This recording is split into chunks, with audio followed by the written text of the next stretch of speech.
الحمد لله الحمد لله وكفى وسلام على عباده الذين اصطفى خصوصا على أفضلهم وخاتم النبيين محمد الأمين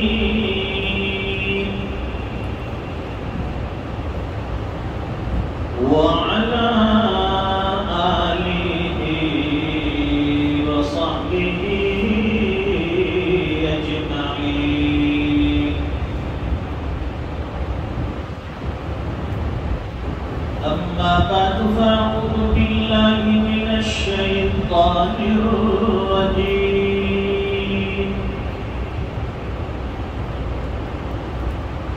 بسم الله الرحمن الرحيم.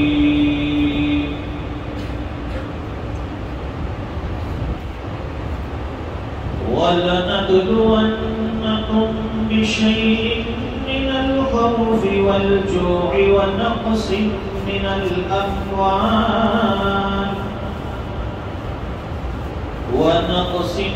الأموال والأنفس والثمرات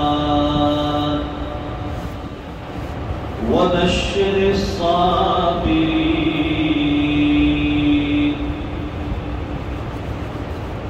الذين إذا أصابتهم مصيبة قالوا إنا لله وإنا إليه راجعون. صدق الله العظيم. اللهم صل على سيدنا ومولانا محمد وعلى آل سيدنا محمد وبارك وسلم.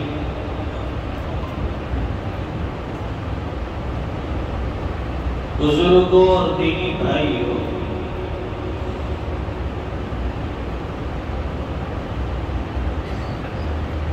اللہ تعالیٰ نے عالم دنیا بنایا اور عالم آخرت بھی ہے.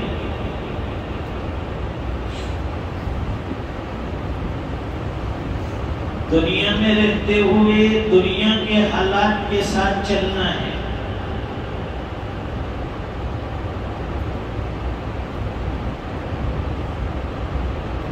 اور ایمان والوں کے لیے دنیا میں رہ کر شریعت اور اللہ کے بتلائے ہوئے حکموں کے مطابق چلنا ہے اور زندگی گزارنا ہے.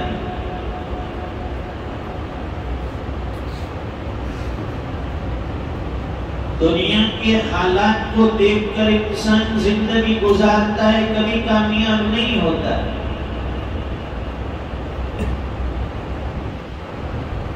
اگر ایمان والے کو کامیاب ہونا ہے تو اس کے سامنے یا تو اللہ کی کتاب ہوگی یا رسول اللہ کے احکام ہوگی. اللہ اور اس کے رسول کے حکموں کے مطابق زندگی گزارنے والا آدمی کامیاب ہے. دنیا میں بھی وہ کامیاب اور آخرت کی لامحدود زندگی میں بھی کامیاب.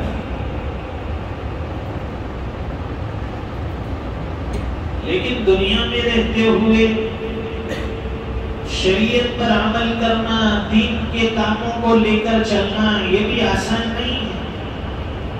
اس کے لیے بھی حالات آتے ہیں، پاپڑ بیلنے پڑتے ہیں، مجاہدات کرنے پڑتے ہیں، مشقتیں جھیلنی پڑتی ہیں.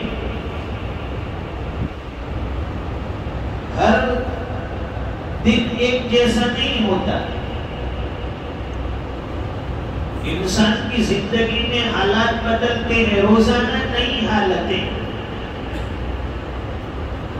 اور روزانہ کئی قسم کے حالات. جیسے برطانیہ انگلینڈ کے اندر ہم نے دیکھا کہ ایک ہی دن میں 3 موسم بدل جاتے ہیں. تھوڑی دیر میں آپ کو گرمی لگی، تھوڑی دیر میں بارش ہو گئی، تھوڑی دیر میں ٹھنڈی اور سردی محسوس ہو. ایک ہی دن میں سب موسم آپ کو مل جائے گا. تو زندگی کے حالات اور زندگی کے ایام بھی کچھ اسی طرح سے ہے. انسان کی زندگی کا ہر دن ایک نئی سوچ لے کر آتا ہے، ایک نئی صبح لے کر آتا ہے. صبح میں آدمی مطمئن ہے، دوپہر میں کچھ حالات میں مبتلا ہو گیا، شام کو کچھ خوشی مل گئی. تو کبھی خوشی ہوتی ہے، کبھی غم ملتا ہے، کبھی راحت ہوتی ہے، کبھی تکلیفوں میں گزارا ہوتا ہے. ایک طرح کے حالات اگر کوئی انسان جینا چاہے نہیں جی سکتا. مختلف حالات آئیں گے، مختلف اعتبار سے اس کو زندگی گزارنی پڑے گی. پھر اس میں سے وہ اللہ کے احکام پر کتنا چل کر بتاتا ہے وہ کامیاب. آدمی خوشی کے حالات میں تو چلو مطمئن ہے، اطمینان ہے، نمازیں پڑھ لیتا ہے، عبادتیں کر لیتا ہے، دین کے کاموں میں جڑ جاتا ہے. لیکن جب وہ حالات میں ہوتا ہے، حالات یا تو بیماری کے ہو یا گھریلو ہو یا کاروباری ہو، مختلف حالات ہوتے ہیں. وہ حالات میں رہ کر پھر دین کا کام کر کے بتائے وہ سچا ایمان والا. گھر میں مصیبت بھی ہے، تکلیف بھی ہے، حالات بھی ہے، بیماری بھی ہے، پریشانی بھی ہے. ان سارے حالات کا سامنا کرنے کے بعد پھر انسان دین کے کام کو لے کر چلے، شریعت محمد پر عمل کر کے بتائے، اللہ کے احکام کو مان کر چلے، جناب محمد رسول اللہ کی سیرت کو اپنائے، وہ سچا اور پکا مسلمان. موجودہ دور میں ایمان کا بچانا بڑا مشکل ہے. ہر طرف سے ایمان پر حملے ہوتے ہیں، ایمان داؤ پر لگتا ہے. کبھی مال دے کر لوگ ایمان خریدنا چاہتے ہیں، کبھی حسن و جمال بتا کر ہمارا ایمان خریدنا چاہتے ہیں، کبھی بڑی بڑی لالچیں دے کر بڑے بڑے سودے سلف کے ذریعے ہمارا ایمان خریدنا چاہتے ہیں. دنیا میں ہر طرف ایمان کے لٹیرے ہیں. ان لٹیروں سے بچ کر ہمیں اپنا ایمان آخرت تک لے جانا ہے، اپنی قبر تک لے جانا ہے. یہ ایمان بڑی نازک چیز ہے، یہ بڑا قیمتی ہیرا ہے. اور جو چیز جتنی زیادہ قیمتی ہوتی ہے اس پر حملہ کرنے والے اور اس پر نظر ٹکا کر بیٹھنے والے بھی اتنے ہی لوگ ہوتے ہیں. ایک طرف شیطان ہمارا دشمن ہے، اس نے قسم کھا رکھی ہے میں ابن آدم کو گمراہ کر کے چھوڑوں گا، اسے گناہوں میں مبتلا کر دوں گا، اس کی آخرت تباہ کر دوں گا، اس کو حرام میں مبتلا کر دوں گا، اس کو بدکاری میں مبتلا کر دوں گا، اس کو نشے کا عادی بنا دوں گا، اسے جواری بنا دوں گا. کوئی گناہ ایسا نہیں جس میں اسے مبتلا نہ کروں گا. لَآتِيَنَّهُم مِّن بَيْنِ أَيْدِيهِمْ وَمِنْ خَلْفِهِمْ وَعَنْ أَيْمَانِهِمْ وَعَنْ شَمَائِلِهِمْ. چاروں طرف سے حملے کروں گا، آگے سے بھی کروں گا، پیچھے سے بھی کروں گا، دائیں سے بھی کروں گا، بائیں سے بھی کروں گا. ہر طرف سے اس کے ایمان پر حملے. یہ ایمان کی محنت تو ہو رہی ہے جگہ جگہ،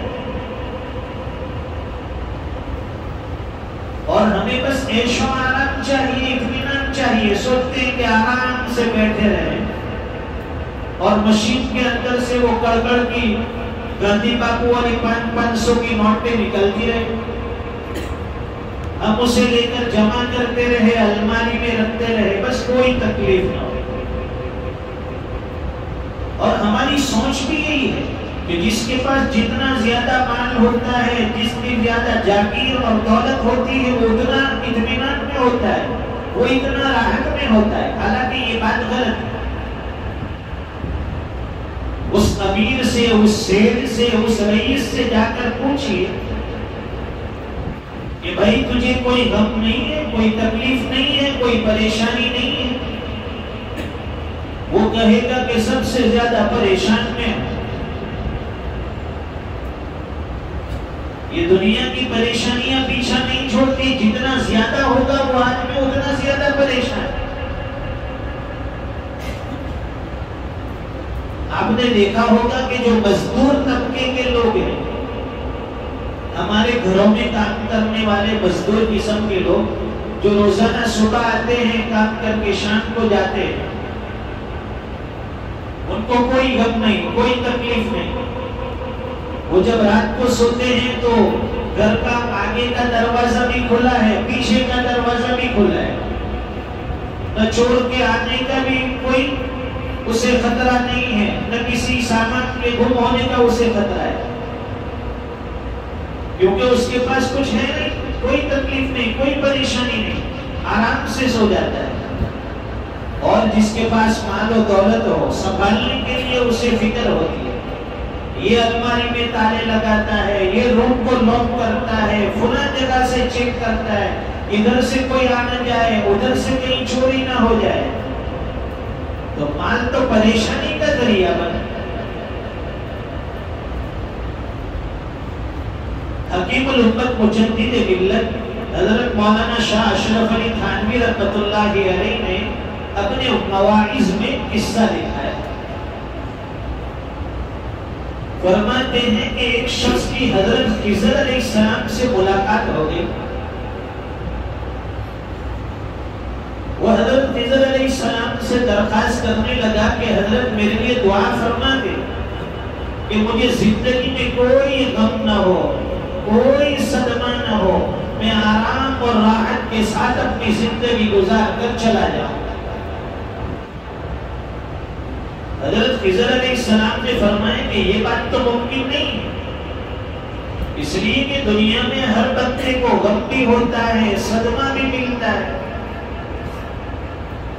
ہاں تمہارے لیے یہ دعا کر سکتا ہوں کہ تم ایسے آدمی کو تلاش کرو جسے دنیا میں سب سے کم درجے کی تکلیف میں جو مبتلا ہو، جسے سب سے کم غم ہو، سب سے کم درجے کا صدمہ ہو۔ وہ آدمی تلاش میں نکل گیا۔ کبھی ایک رئیس کو دیکھتا ہے، مالدار کو، سوچتا ہے کیا یہ بڑا آرام میں ہے، اس کے جیسا بننے کی دعا کروا لیتا۔ پھر تھوڑا اور آگے چلتا ہے، کسی اور مالدار پر نظر پڑتی ہے، دولت مند پر، دیکھتا ہے کہ اس کے پاس تو اس سے زیادہ دولت ہے، یہ بڑا آرام میں ہے، اس کے جیسا بننے کی دعا کروا لو۔ چلتے چلتے اس کی نظر ایک جوہری کے اوپر پڑی، جوہری، سونا، جس کے پاس سونا، چاندی، ہیرے، جواہرات اور قیمتی پتھروں کی جو تجارت کرتا ہے۔ دیکھا کہ بڑی ٹھاٹ والی زندگی ہے، اس کی دکان بھی بڑی آراستہ ہے، بڑی عالیشان کوٹھی اور بنگلہ محل ہے، سواری بھی عمدہ اور اعلیٰ قسم کی ہے، نوکر چاکر بھی خدمت میں لگے ہوئے ہیں، اس کے بیٹے بھی بڑے خوبصورت اور جوان ہیں۔ اس نے فیصلہ کر لیا کہ اس جوہری کے جیسا بننے کے لیے دعا کرا جائے۔ یہ بڑا اطمینان میں ہے اور ایک جگہ بیٹھ کر اطمینان سے مسکرا جائے۔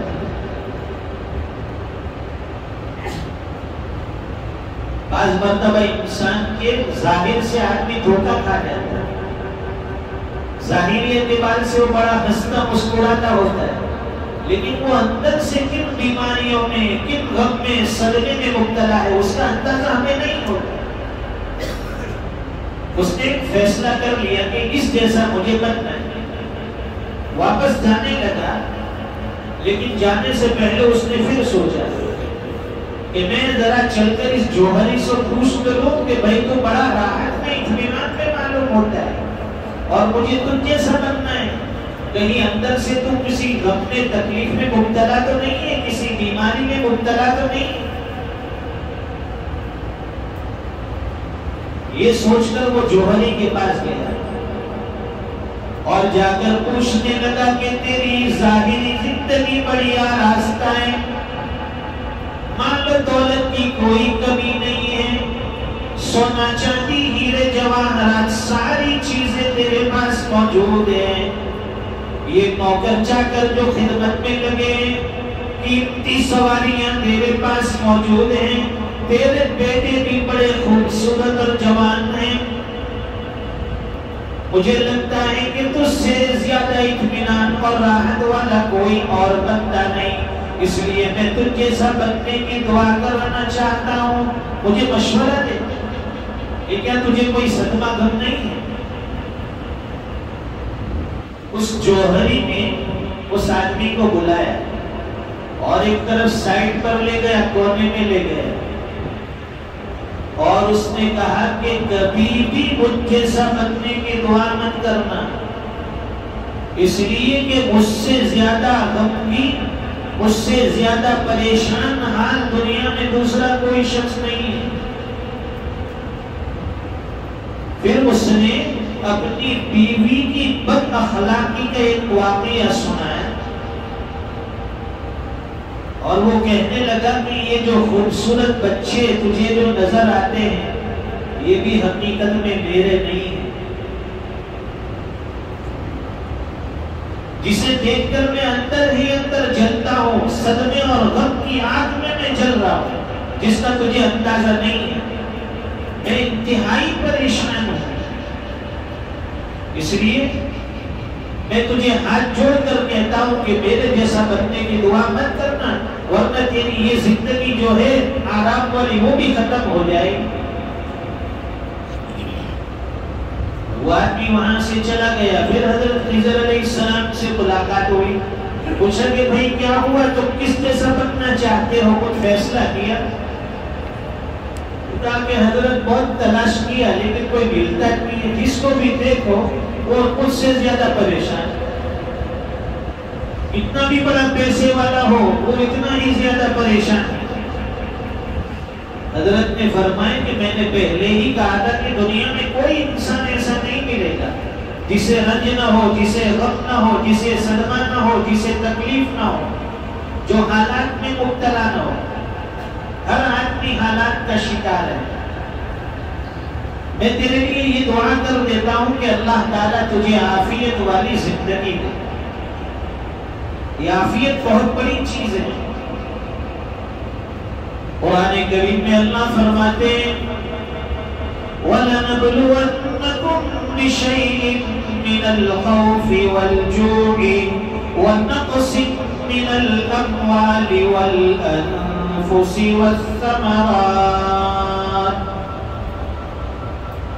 اب تعالیٰ شان فرماتے ہیں کہ ہم مختلف چیزوں کے ذریعے تمہیں آزمائیں گے، تمہارا امتحان لیں گے، تمہیں پرکھیں گے، کبھی بھوک کے ذریعے سے، کبھی خوف کے ذریعے سے، بھوکا کر بھی دیکھیں، کبھی خوف کے ذریعے، کبھی بھوک کے ذریعے، کبھی رشتہ داروں میں کمی کر کے ذریعے، کبھی خاندان میں اپنے رشتہ داروں میں کسی کی موت کے ذریعے، کبھی کاروبار میں بے برکتی، کبھی کاروبار میں تنگی کے ذریعے، کبھی پھلوں میں کمی کے ذریعے، مختلف طریقے سے آزمائیں۔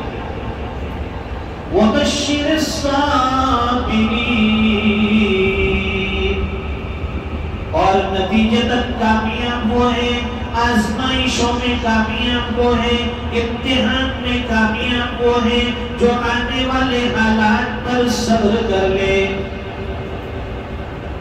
الذين إذا أصابتهم مصیبہ قالوا انا للہ وانا الیہ راجعون، کہ جب انہیں کوئی مصیبت پہنچتی ہے، کوئی تکلیف پہنچتی ہے تو کہتے ہیں انا للہ پڑھ لیتے ہیں کہ سب چیزیں اللہ کے حوالے چھوڑ دیتے ہیں، سب چیزیں اللہ کے اختیار میں ہیں۔ تو زندگی ایسی گزارو کہ مرنے کے بعد پچھتانا نہ پڑے، اس لیے یہ سانس چل رہی ہے، اس کی قدر کر لو، اور اس کی قدر یہی ہے کہ آدمی کچھ نہ کچھ ہاتھ پیر مار کر نیک اعمال جوڑ لے۔